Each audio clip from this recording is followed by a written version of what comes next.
So whilst that was going on the transport side, we were also looking to what we could do in terms of climate change. And we started out with quite small things.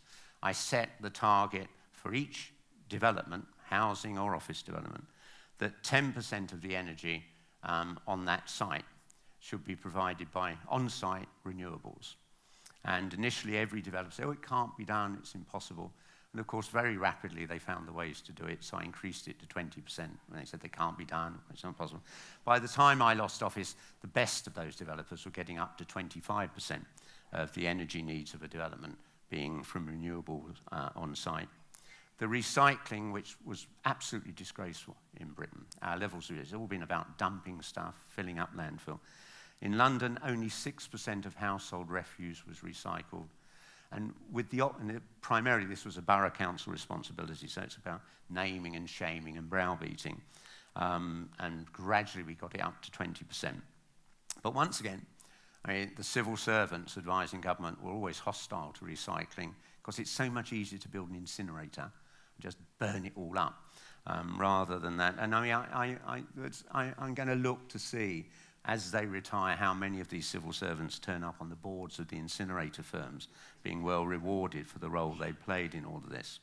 But we realise all the small things you do just aren't going to turn round a city like London. And so we set out. I gave Mark Watts, who's here and is speaking tomorrow, my environment advisor, I just set him sort of completely blue sky thinking, what's the most a city like London could do to reduce its carbon emissions in 20 years? And they went off and it took about 18 months. They came back, absolutely, I think, breathtaking. A city like London can reduce its carbon emissions 60% in 20 years. So those people who doubt whether the West can achieve the 80 to 90% reduction in carbon emissions that underlies all the international debate by 2050, it is wholly achievable if there is the political will. The way in which you get that 60% was two basic categories. Half of that 60% reduction comes from generating energy locally. In Britain, whether it's a nuclear power station, coal-fired or gas, it's a long way away on the sea or a river, and the local water supply is used as part of the cooling system. And 65% of the energy generated is wasted. If you generate the energy within the city, the water and steam from the cooling system can be used to heat and cool local offices and homes. The wastage rate comes down to 15%. So if we were to relocate our energy generation within the city, you can halve the generating capacity of your nation. Now, when I say this requires leadership to do, it means you've got to persuade people that there's going to be a power station, before we go into arguing about what fuel it's using, in their neighbourhood. But the benefits of this are so overwhelming. I think it's a goal that we should actually drive forward. And we were working with our major energy companies in London to do that. The second half of that, the other 30% reduction, just comes from lifestyle changes. Many of the things that you already take for granted here in Norway and many other more advanced nations do in Western Europe, but which we had lagged severely behind on, things like better recycling, proper insulation of your homes. Only 1 home in 10 in London is adequately insulated. The whole range of things you do, shifting people from car use to public transport, making sure everyone's got energy efficient light bulbs, making sure that people buy white goods that are energy efficient. All of these taken together actually add up to a 30% reduction in carbon emissions. None of them means a diminished quality of life.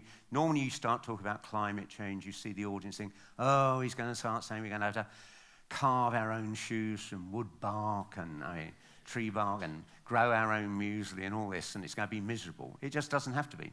I was born in 1945. My parents' generation that went through the Depression and 2 world wars and rationing never wasted anything. And that is what we have to get back to. We've gone through this long post-war period of increasing consumer demand, driven by advertising.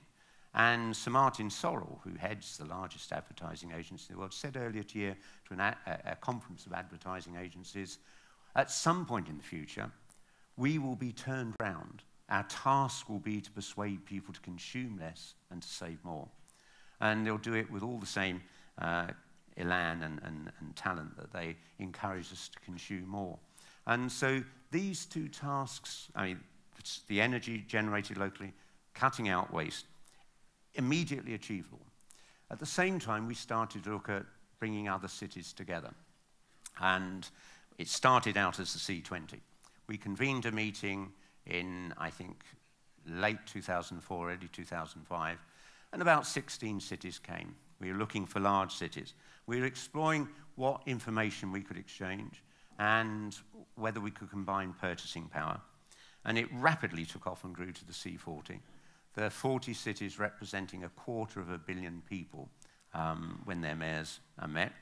Bill Clinton, looking for something useful to do after his term as president, wanted to get involved with the Clinton Foundation and was using his leverage to persuade the energy service companies, would they reduce their charges if there was a dramatic increase in retrofitting. And so 2007, we signed an agreement, 16 of those cities, including Paris and London, gave a commitment to retrofit all public buildings in the coming decade.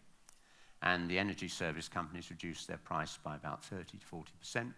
And the first tranche of those, and our sort of trial run with these, we took a lot of old police stations and fire stations, Victorian buildings, and we found after being retrofitted, their energy consumption was cut by 25%. Now, you could do that all over the world.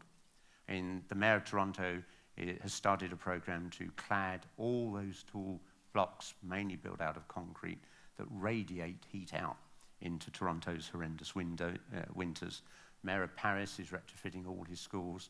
And of course, you create a domestic industry that creates good, well-paid jobs, and there they can move on to do exactly the same for the private sector. In London, Canary Wharf was negotiating its way into this. I don't know how that's gone since I lost office, but you could retrofit every public building in our cities, every private building, 25% energy saving easily, and create a lot of useful employment and decent jobs.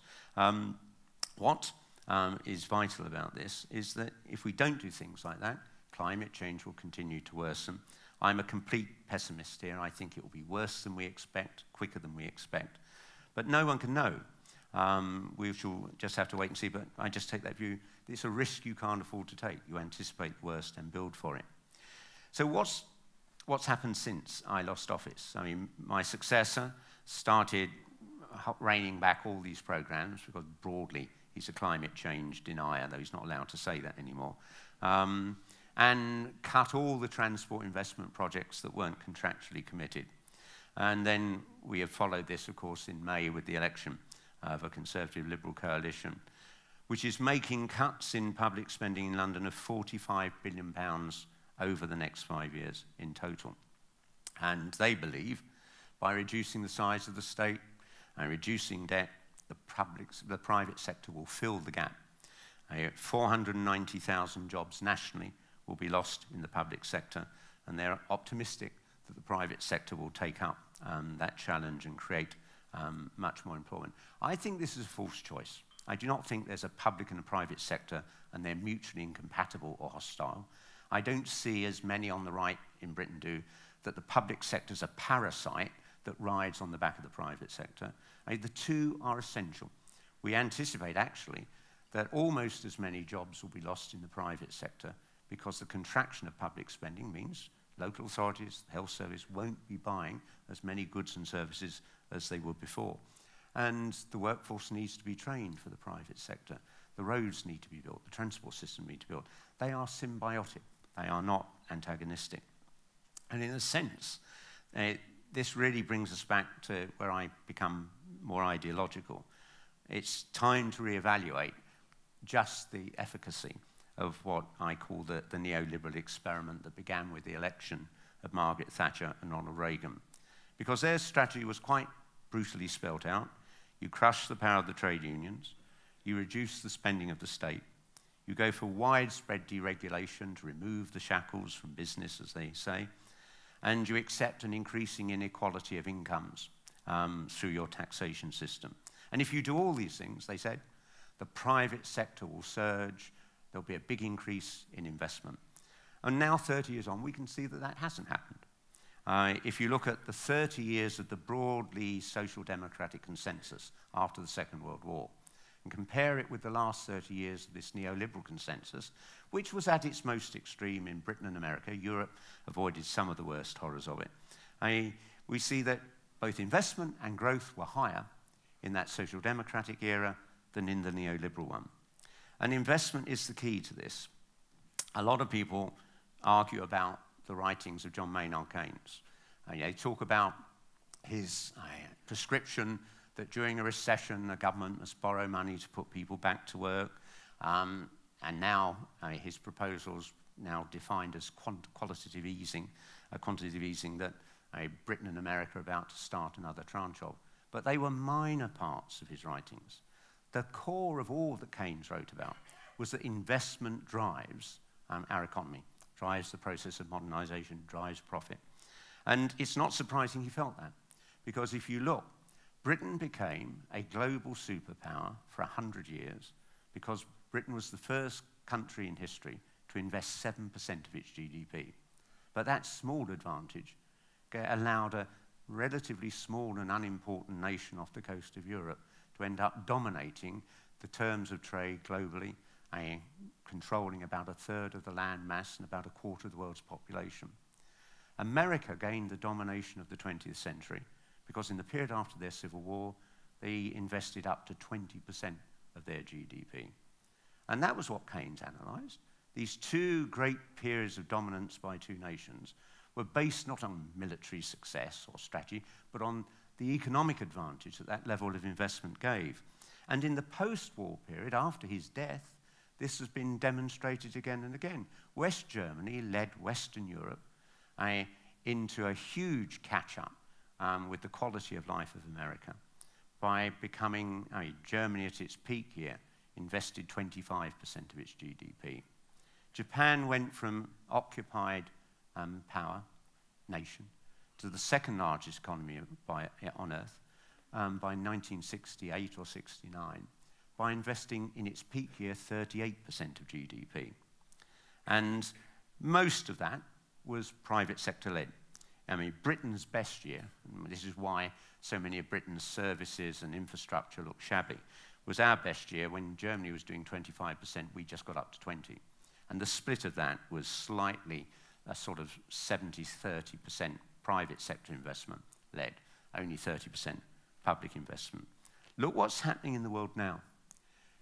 In China, their response to the economic crisis was to lift their rate of investment from 43% of GDP to 46%. And the breakdown within it is virtually 50-50. So all those small and medium-sized private enterprises in China who might have got nervous as the crunch came and start to cut back their own investment, the state could increase its share of investment. In Britain, where public sector investment was only 2% of GDP, and that wasn't, well, it could have been an option if the will was there to do it, but it didn't happen.